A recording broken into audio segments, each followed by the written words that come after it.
This is my first time. We're ready to begin with Michigan. We have student athletes LJ Cason, Roddy Gayle Jr., Vlad Goldin, Coach Dusty May. Coach, if we start with you, some thoughts on today's game. I want to begin by congratulating Texas A&M on an amazing season, and they went through a gauntlet just like we did. The SEC and Big Ten this year were every single night were games like this, and so I want to congratulate them on their season. And then I want to talk about the most difficult thing now in this new era is the transfer portal. As we as coaches, as evaluators, it's hard to know what's inside guys. We can watch them on film, we can look at their percentages, we can break down their analytics, but you never know what's inside of them. And we knew this summer, we didn't know what this season would look like, but we knew we had some special guys with big hearts and big brains. And so it's choppy part of the year, but this group stayed together and did it together the entire way. What a cohesive group, what a resilient group. Like I said yesterday, I'm just proud to be on their team. Thank you, Coach. Question for the student athletes first. Over here, guys.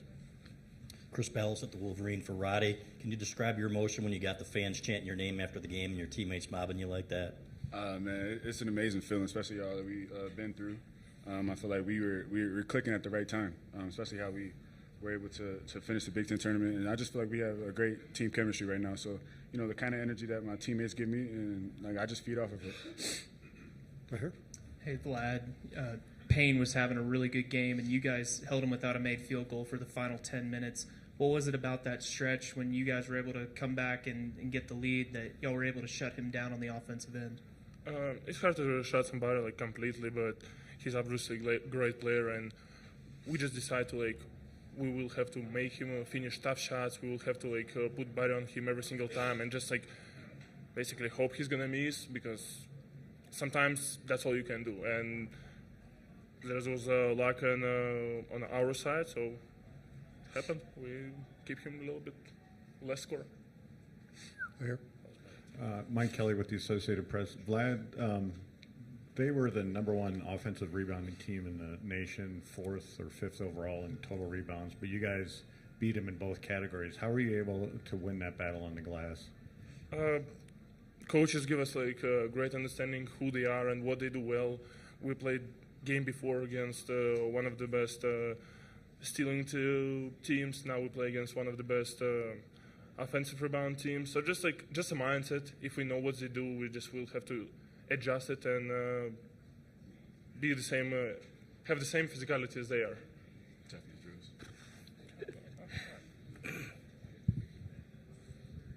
Go ahead. Hi there, Mihir Hassan, CB Review. This question is for Vlad. You've played under Dusty at FAU. You've made the trip to Michigan to be with him. What does it mean to play under him? I mean, it means great. That's why I'm here. So I've said it the whole season long. I chose to be here because of the relationship we built together, and that's something that I personally take pride of. That we were able to build that good a relationship, and I'm happy to be his player.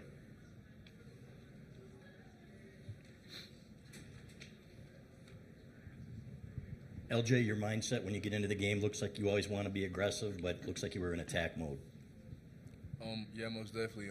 Every time I check in, the staff, including Coach May, they encourage me and they just tell me to be me every single time I check in. So I feel like that's what I did, and that's how it came out. Other questions? Okay, we'll dismiss the student athletes at this time. Thank you, ma'am. Keep those phones put up. Celebrate with your teammates. Roddy, Vlad, keep those phones up. Enjoy this with your teammates.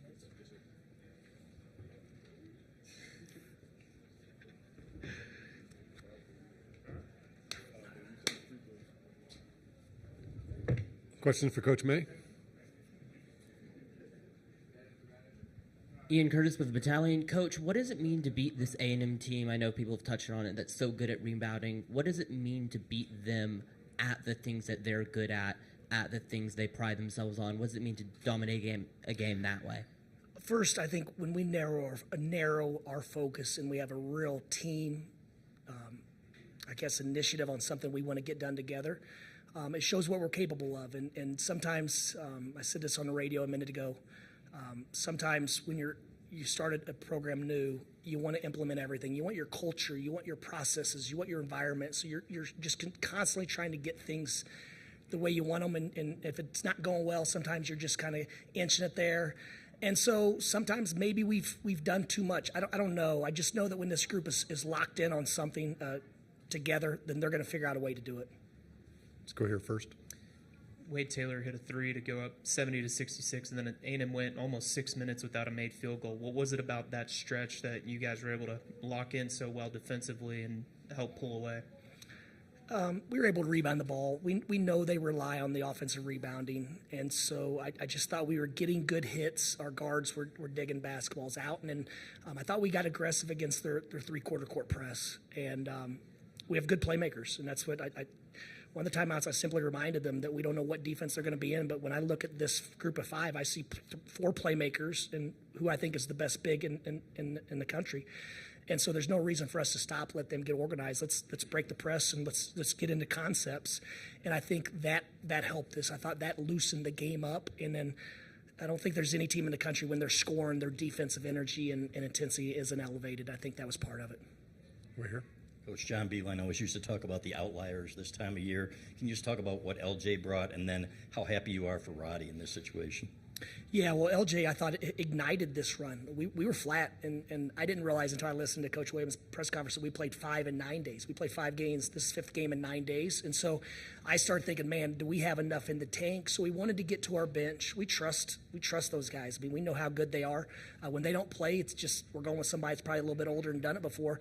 But I thought his energy, his ability to get in the paint, his decision-making was great. And that started the run. And then when the starters came back in, and then obviously Roddy's a starter that just happens to not have his name called. Those guys, they got downhill and made plays. They were poised. In the first half, there's probably 5 or 8 looks. We loved them at halftime. We went in and said, man, why isn't that dropping? We generated a point-blank shot. It didn't go in. And then we had some great looks from 3 that didn't go in. So we felt good about the way we were playing despite being down 4. And in the last 3.5 minutes of half, we were disappointed. We thought we played really well and gave up a lead. Over here first.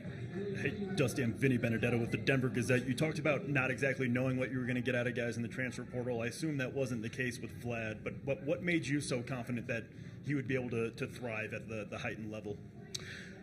If you watched our games versus I say Power 5. I don't know what all this stuff's called now, but we'll just call Power 5 the high major basketball conferences. Ward's laughing at me.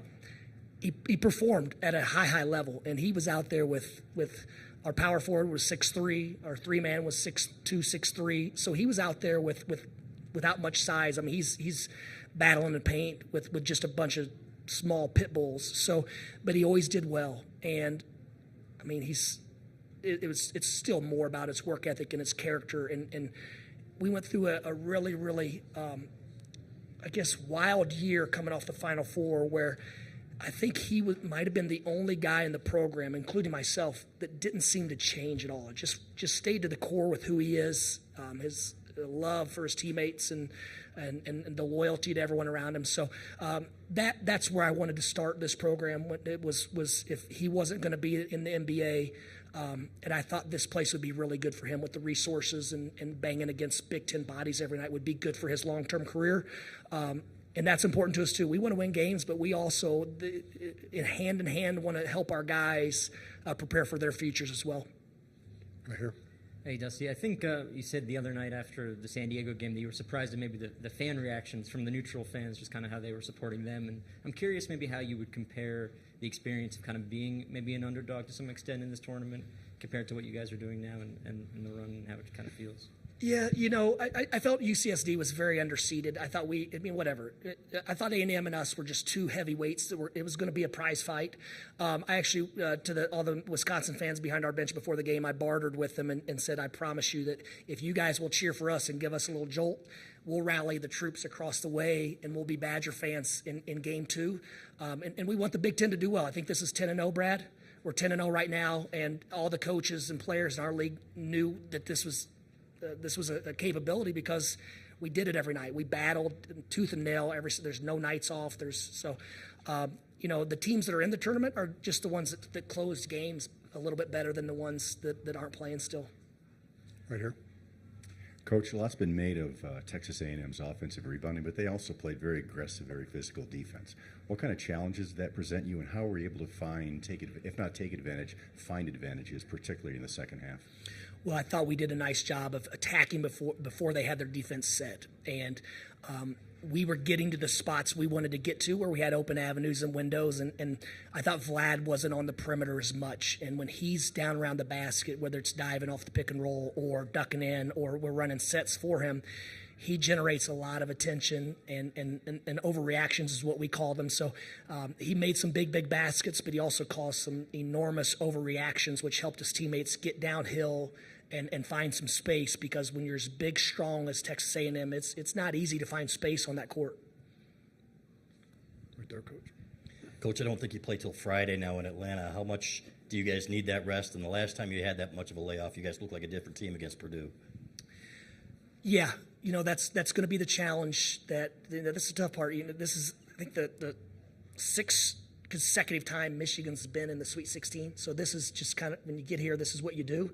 And so we have to be careful when we get back and when we figure out who we play. We've got to cleanse this, and we've got to be mature about it. We've got to turn all of our focus and energy towards the preparation of Auburn or Creighton, two incredible basketball teams and programs. So that's the challenge this time of year, to block out the extra noise, to stay in that foxhole with your teammates and staff and support staff and everyone else. And because you work since June really as a group to put yourself in position to do something enormous, and so there's we don't have any regrets because we are content being at this point. So we'll enjoy it. We'll get back to the practice court. We'll address some things that need to be fixed, and without a doubt, our guys they're so process oriented. They'll be ready to work. Right here. How critical were the free throws in the second half, and how'd you feel like you guys were able to get to the line so well and so much?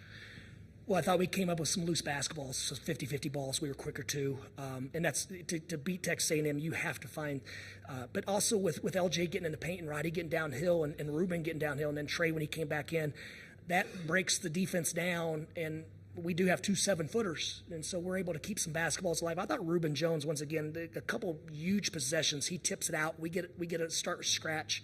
And so, obviously, you look at the box score, and 2 for 6 and 7 points and 4 assists doesn't jump out. I mean, that's a good stat line. But I thought he made a lot of invisible plays that helped us win. And then the guys, Trey, he didn't look like himself, and he came in and closed. He looked like game time Trey again.